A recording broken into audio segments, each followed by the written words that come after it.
Welcome to the Isaac Strite House, so named after the family's patriarch who constructed the home prior to the Civil War. This now somewhat peaceful setting has had a tragic history, most notably on June 20th, 1863, when a group of drunken Confederate soldiers invaded the home in search of money.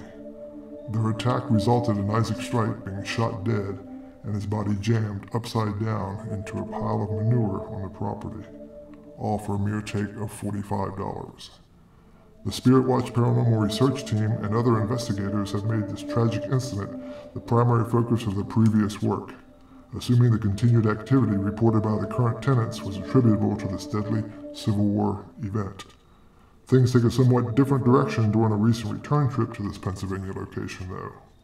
On this trip, the Spirit Watch team was accompanied by renowned psychic and medium Susan Lynn, with whom Spirit Watch has had the privilege of working with on multiple occasions, and Susan's protege, author Joy Andreasen.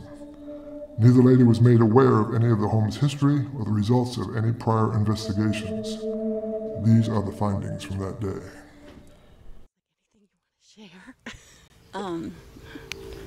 I just saw a Mennonite family, husband and wife, and there was 3 kids and one of them died. And I'm not sure, the child died of childbirth, but I'm not sure. But she was very grieved over the death of this child. And I think that the child is buried here somewhere, but I'm not sure where. But I just was seeing her out here grieving, and the husband, he grieved in his own way. He would go out and like farm or whatever, but he wasn't real nurturing of her to help her with her grieving process. She had to grieve herself by herself. Aww. You know, because that's just the way they are. You know, he would go out in the field and work, and she was kind of left here to grieve by herself. And the other 2 children were older. It was the youngest one that died, I think. Wow. Okay. So I was kind of connecting with her soul and sending her some love and helping her through that process. Oh, cool. Well, that's cool. So I felt a lift. I felt like, you know, because I could feel the grieving. I could feel her grieving, and then I felt it lift. So I think that it helped. Okay. What did you get? Cool. Well, I got a bunch of, there was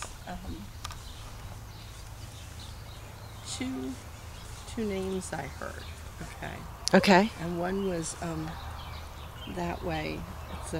And what I was doing was, because there were so many sounds there, to try to get out, to hear what I was getting, I asked that if what I was hearing was validated for the thing to chime, so I could take that out of the way, because there was rock and roll going. Right. Cars going, yeah. Train whistle, yeah.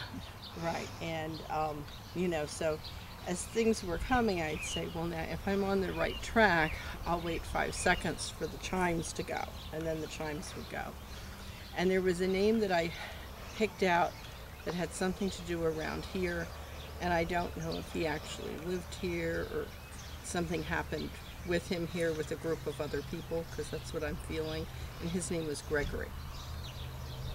You know, there was a Samuel who was out that way, and there was something to do with anger about Samuel.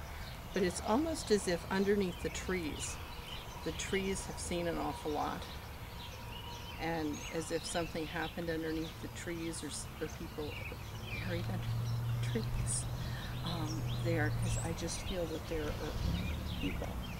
I did see underneath some people out there too. Yeah, and I said there are a couple out there, and they're fine. They're all, they like what you're doing.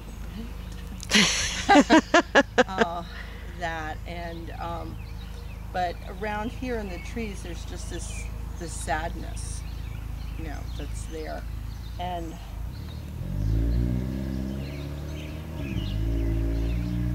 it's almost as if maybe somebody killed themselves around here. I don't know the trees, but there's something about bodies and spirits, like right around all those trees. The trees have hurt a lot.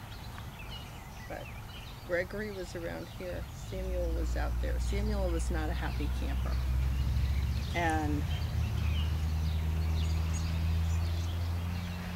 there was almost like a like a Sarah or an Ann, but I may not have the name right, and then also a Charles.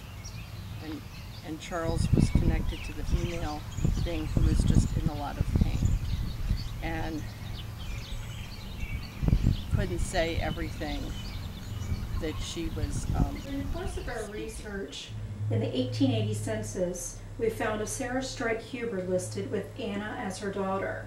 The 1900 census gives us a little more information and tells us that Sarah had 4 children, but only 3 were living. Therefore, Sarah had a child who died. Other census records list a Samuel as the son of Sarah and the brother of Annie.